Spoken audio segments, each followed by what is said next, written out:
হারিয়েছি। আর আমার নিজের জীবনটাও তো আমি জানি। এরাই তো বারবার আমাকে হত্যার চেষ্টা করেছে। দেশের মানুষের আর্তনাদ শয়তানের কানে কখনোই পৌঁছাবে না। চারিদিকে মৃত্যুর আহাজারি, শত শত মায়ের কান্না তার কানে কখনোই পৌঁছাবে না।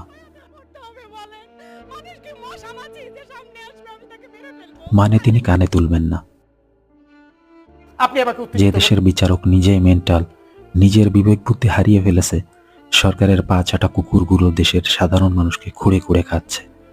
ঢাকা, খুলনা, বরিশাল, সিলেট, রাজশাহী সহ দেশের সকল বিভাগে এ আন্দোলন চলছে।